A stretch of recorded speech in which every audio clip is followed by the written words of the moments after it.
Iniulat ng isang source na umano ng isang US Navy destroyer ang isang dosenang Chinese drone na dineploy ng People's Liberation Army matapos lumapit ang US warship sa isang artificial island ng komunistang bansa sa Philippine Sea.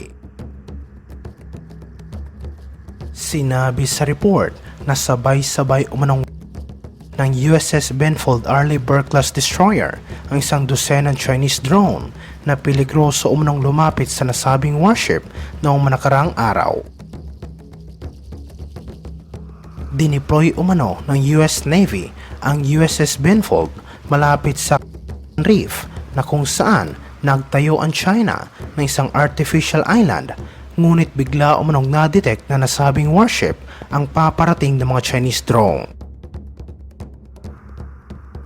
Sinabi ng US Navy na mga Chinese drone ay naglagay umano sa peligro sa buhay ng kanilang mga crew, kaya agad nagdesisyon ang commanding officer ng USS Benfold na si Jonathan Hightower na ang mga drone.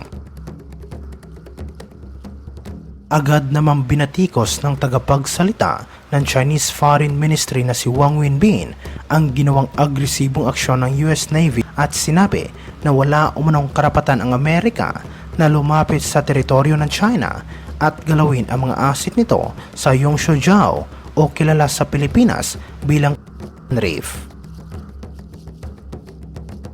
Iniulat ito matapos sinabi ng tagapagsalita ng Armed Forces of the Philippines na si Colonel Medel Aguilar na maraming bansa ang nagpahayag ng interes na magsagawa ng joint military exercise sa Pilipinas. Tinanong si Aguilar sa isang public briefing ng Bagong Pilipinas Ngayon kung magkakaroon ba ng iba pa mga pagsasanay matapos matagumpay na nakumpleto ang Joint Maritime Patrol sa pagitan ng Pilipinas at Estados Unidos sa West Philippine Sea. Sinabi ni Aguilar na marami umanong bansa ang gustong magsagawa ng joint military exercise kasama ang Armed Forces of the Philippines at sa katunayan pinaplansya na ng sandatahang lakas ang mga kinakailangang patakaran, references at agreement upang magkaroon sila ng tamang proseso. Gayonpaman, sinabi ni Aguilar na hindi pa nila maaaring ibunyag sa publiko ang anumang karagdagang impormasyon ngayon, ngunit binigyang diin niya na mga hakbang na ito ay magpo-promote sa interes ng Pilipinas.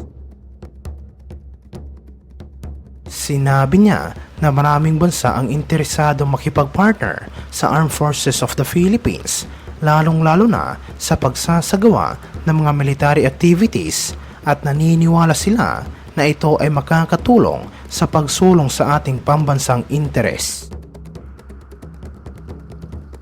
Samantala sa ibang aspeto naman, iniulat na isang source na mayroon umanong mga CIA agents na miyembro ng Chinese Communist Party at sinabi na matagumpay umanong napasok ng Central Intelligence Agency ng Estados Unidos ang CCP.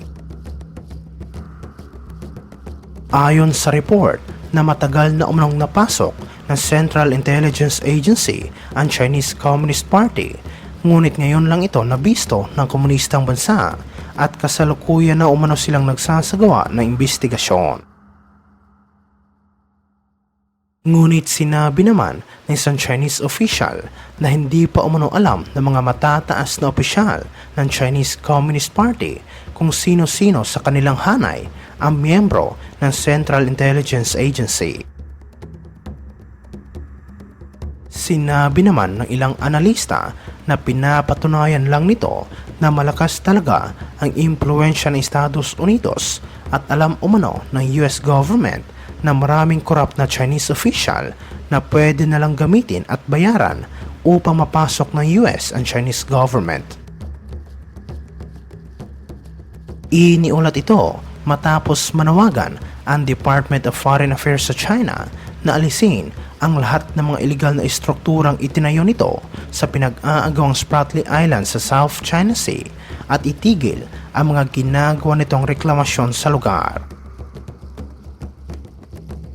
Sinabi ng tagapagsalita ng Department of Foreign Affairs na dapat umanong managot ang komunistang bansa sa mga pinsalang dinulot dahil sa mga iligal na aktibidad nito sa West Philippine Sea at South China Sea. Naglabas ng pahayag upang i-dismiss ang pahayag ng tagapagsalita ng Chinese Foreign Ministry na si Wang Wenbin na kung saan sinabi niya na ang Pilipinas ay sadyang isinadsad ang BRP Sierra Madre sa Renaijiao o Ayungin Shoal upang tuluyang sakupin ang lugar. Iginiit ng China ng Renaijiao ay bahagi ng kanilang teritoryo habang patuloy namang pinipigilan ng Chinese Coast Guard at Maritime Militia ang mga Philippine vessel mula sa pagsasagawa ng resupply mission para sa mga Philippine troops na nakaistasyon sa BRP Sierra Madre. Binanggit din na noong 1995 nang iprotesta ng Pilipinas ang pagtatayo ng China na isang istruktura sa Mischief Reef. Nangako ang Chinese government na magiging isa lamang itong shelter para sa kanilang mangingisda. Ngunit ang Bahura ay isa na ngayong militarized na artificial island. Sinabi na nananawagan ang Department of Foreign Affairs sa China na tanggalin ang lahat ng mga iligal na estrukturang ito, itigil ang mga reklamasyon sa West Philippine Sea at managot sa mga pinsalang dinulot dahil sa kanilang mga iligal na aktibidad sa lugar.